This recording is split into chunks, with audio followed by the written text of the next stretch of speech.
촛불 혁명으로 박근혜를 끌어내리며 더 이상 이렇게 만날 일은 없을 거라고 생각했는데 또 이렇게 만나게 되어 마음이 착잡합니다. 우리 대한국민은 3.1운동으로 건립된 대한민국 임시정부의 법통과 불의에 한거한 4.19 민주 이념을 계승한다 라고 우리 헌법 전문에 기록되어 있습니다. 그런데 대통령은 3.1절 기념사에서 우리는 세계사의 변화에 제대로 준비하지 못해 국권을 상실하고 고통받았던 우리의 과거를 뒤돌아봐야 합니다 라고 말합니다. 우리가 잘못해서 식민 지배를 당했다네요. 약한 민족은 짓밟아도 괜찮다는 거고 우리는 당해도 싸다는 말이죠. 3.1운동의 상징인 유관순 열사를 폄훼하고 대한민국 대법원의 전원 합의체 판결을 하루아침에 찢어버리고 식민 지배의 정당성을 주장하며 또다시 일본에 무릎 꿇고 굽신거리며 사과를 구걸하다가 최고급 와규에다 치즈 오므라이스 처먹고 희희낙낙거리는 대통령을 보니 글쎄, 여러분들은 안녕하십니까? 옛날에 이스라엘에 아합이라고 하는 왕이 있었습니다. 자신이 믿던 하느님을 굳게 믿고 의지하기보다는 외세의 빌부터 구차한 왕권을 유지하려고 이방민족인 시돈의 공주이자 바알신의 여사제인 이제벨과 청약 결혼한 왕입니다. 그 여자는 남편 아합 왕을 설득해서 하느님의 땅에 바알 신전과 제단을 세우고 야훼 하느님을 믿는 것은 이제 낡은 것이니 쓸어버리고 이제는 풍요의 여신 바알을 믿어야 한다고 백성들을 박해하고 윽박질렀습니다. 자신의 왕권만을 생각하는 아합은 아내의 못된 짓거리에도 그녀의 치맛복 속에서 정신 못 차리고 나봇이라는 선량한 포도밭 농부의 포도밭을 뺏으려고 꾸며낸 이세벨의 교활한 술수에 빠져 잔인하게 나봇을 죽이고 포도밭을 빼앗아 자신의 정원으로 만들어버립니다. 사실 이제벨의 악행은 우상숭배, 미신, 주술에 그 뿌리를 두고 있습니다. 백성들의 원성에는 아랑곳하지 않고 상하궁전을 짓고 마누라 치맛자락 붙잡고 살던 오늘 제1독서에 나오는 아합 왕, 이거 지금 누구 닮지 않았습니까? 윤석열! 이러한 불의한 상황을 바라보던 티스베 사람 엘리야는 꺾인 무릎에 힘을 주고 일어나서 아합과 이제벨에게 경고하고 하느님의 진노가 내릴 것이라고 예언합니다.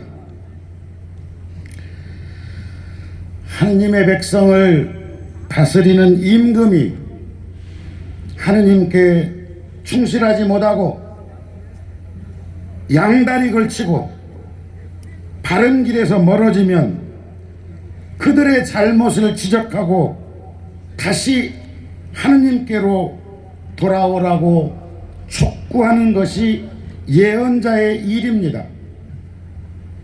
그러나 늘 그렇듯 불의에 항거하는 예언자는 고통을 당하고 박해를 당하고 살해의 위협에 시달립니다. 아합과 이제벨은 자신들의 악행을 꾸짖는 엘리야를 죽이려고 여러 차례 시도합니다. 그래도 엘리야는 하느님의 사람으로서 굴하지 않고 그들에게 하느님의 진노가 내릴 것이라고 줄기차게 경고합니다.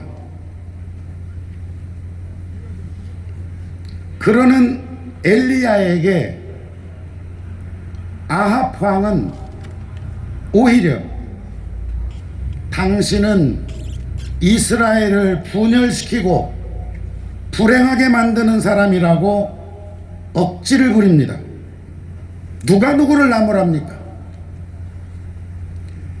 참공이니 건진이니 하며 그들에게 관저나 집무실을 정하게 하고 손바닥에 왕자를 써가지고 다니면서 미신 주술 정치를 하는 대통령, 노동자를 적으로 규정하고 노동조합을 때려잡으며 주 69시간의 살인적인 노동을 강요하는 대통령, 바쁠 때 바짝 일하고 놀 때 팍 놀자. 그거 참, 밥도 있을 때 몽땅 먹고 없으면 굶읍시다.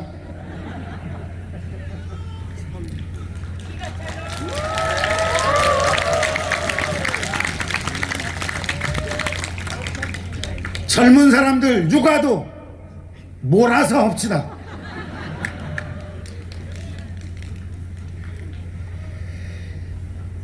일본 제국주의의 식민 지배를 정당화하고 강제징용과 위안부는 없었다며 전쟁 범죄를 부인하는 그들, 잔혹한 식민 지배에 대해 한 번이라도 진정으로 사과하고 용서를 청한 적이 없는 그들과 우리는 이념과 가치를 같이 하는 동반자이고 미래지향적인 결단이라며 일본의 면죄부를 갖다 바치는 대통령, 독도와 위안부 문제에 대해 논의했느냐고 묻는 기자에게 그런 기억이 없다는 대통령. 일본은 논의했다는데요. 일본이 독도 문제를 거론하면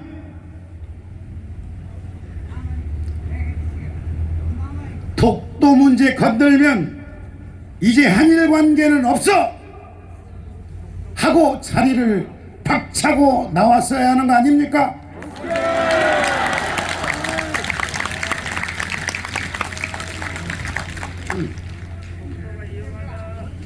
기시다 일본 총리는 식민 지배에 대한 사과의 말은 전혀 없이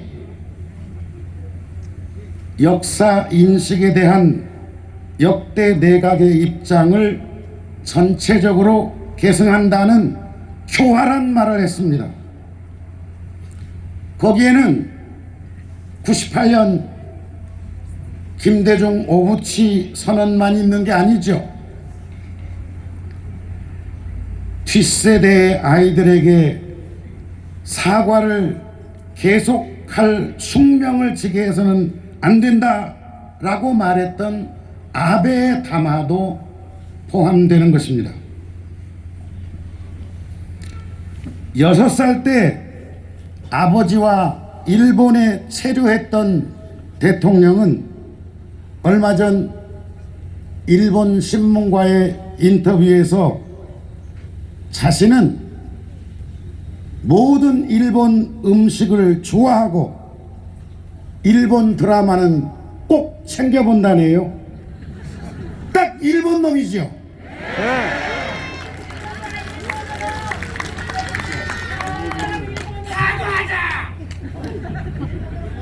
그러니 무자비한 폭행은 일본이 하고 치료비는 한국 기업이 부담하라는 것이겠죠.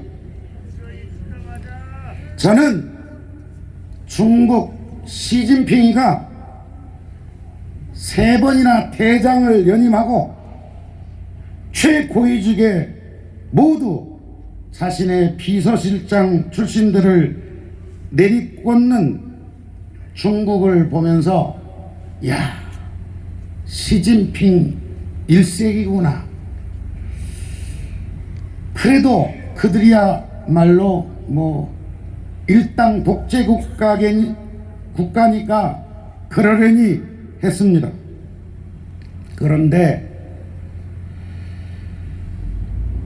국민의힘 대표 놀이를 하는 걸 보면 룰을 바꾸고 누구는 끌어내리고 어퍼컷을 날리며 친윤 일색으로 당을 사유하는 걸 보니 그동안 나라 전체를 입법, 사법, 행정 그리고 힘있는 사정기관에 온통 검사 출신을 내리꽂아서 명실상부한 검사 독재, 검사 공화국으로 만든 이유를 알 것 같습니다. 이게 일당 독재 국가가 아니면 무엇이겠습니까?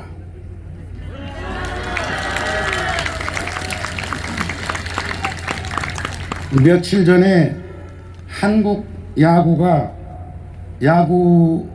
일본하고 했는데 패배를 당했죠. 아마 검사 출신을 감독으로 세웠으면 이겼을 겁니다. 재수가 없어서 그렇습니다. 이제 엘리야는 결단합니다. 이 못된 아합 왕과 정면 대결을 해야겠다. 그 유명한 가르멜산의 싸움입니다. 바알 신의 주술을 믿는 이제벨은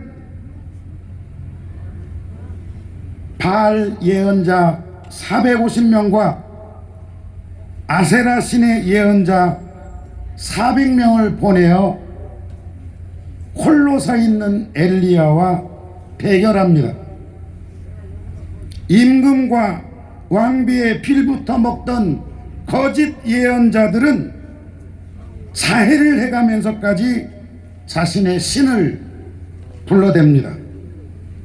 그러나 응답이 없죠. 드디어 엘리야는 하느님께 청하여 제물로 봉헌된 황소를 불살라버리고 싸움에 승리하고 아합 임금과 이제벨의 졸개들인 거짓 예언자들을 모조리 죽여버립니다. 엘리야 예언자 혼자서 그들을 물리치게 한 위대한 힘은 오로지 불의를 못 본 채 하지 않으시는 하느님의 힘입니다.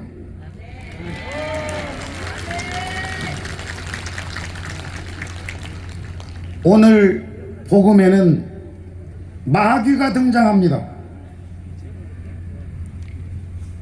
예수님은 더러운 영이 들린 사람을 만납니다.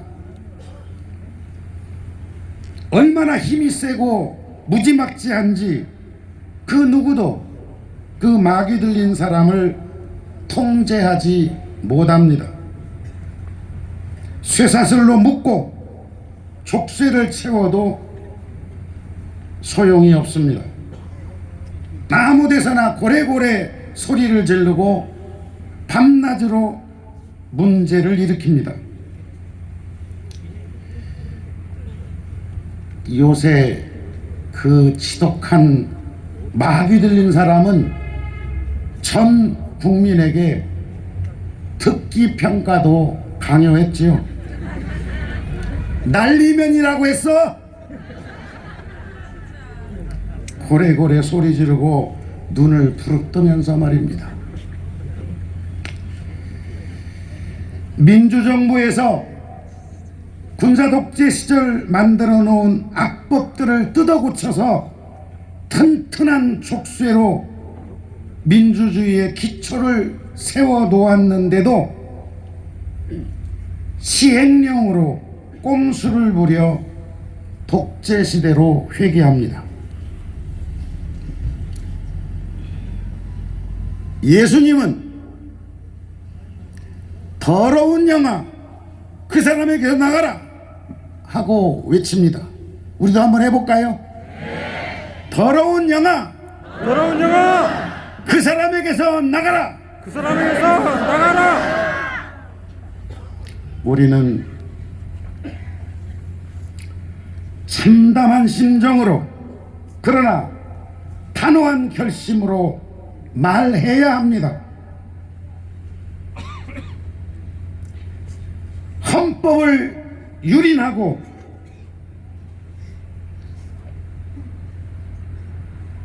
우리의 자존심을 짓밟았으니 그만 내려오시오.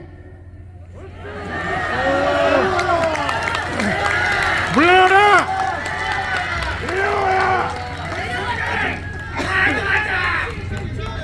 우리는 이왕 대통령에 선출되었으니 그가 정말 잘하기를 기도해 왔습니다. 처음부터 우왕좌왕하고 입만 열면 문제를 일으켜도 대통령 해보는 것이 처음이니 차츰 잘하겠지 하며 또 기도해 왔습니다. 그런데 이제 더 이상 백성들의 소리, 즉 하느님의 소리를 외면할 수 없습니다. 백성들의 소리를 전달하던 MBC를 혹독하게 길들여 봤더니 재미를 좀 본 것 같습니다. 그래서 요즘 모든 언론은 대통령의 망국적 결단을 찬양하는 목소리로 가득합니다. 그러니 이제 우리가 소리쳐야 합니다.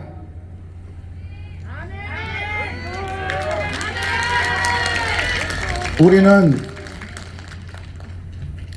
백성을 배신하고 일본의 머리를 조아리는 토착외구를 임금으로 모실 수 없습니다.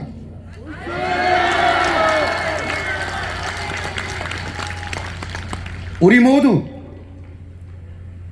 두꺼비 같은 심정으로 죽음을 각오해야 합니다. 두꺼비는 알을 베면 독사 앞에서 독사에게 대듭니다. 독사는 그것도 모르고 두꺼비를 잡아먹지만 두꺼비 알은 독사의 뱃속에서 부활해서 독사를 먹고 자라납니다. 교우 여러분, 그리고 민주 시민 여러분, 이제 더 이상 우리 선조들이 땀 흘려 일군 이 나라를 외구의 손에 넘기려고 애를 쓰고 있는 저들을 용서하지 맙시다. 저들을 향해 제발 정신 차리라고 외칩시다.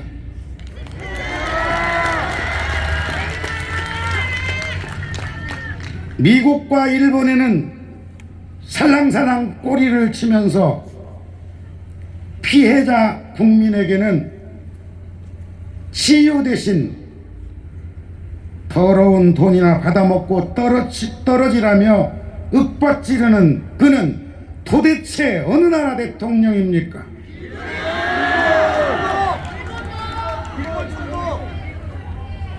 아무리 먹고 사는 것이 중요하지만 우리 자식들에게 못난 미래를 떠넘겨서는 안 되지 않습니까? 정의의 하느님은 우리 편이십니다. 하느님과 우리의 힘으로 끝장내지 않으면 돌들이 소리칠 것입니다. 아멘.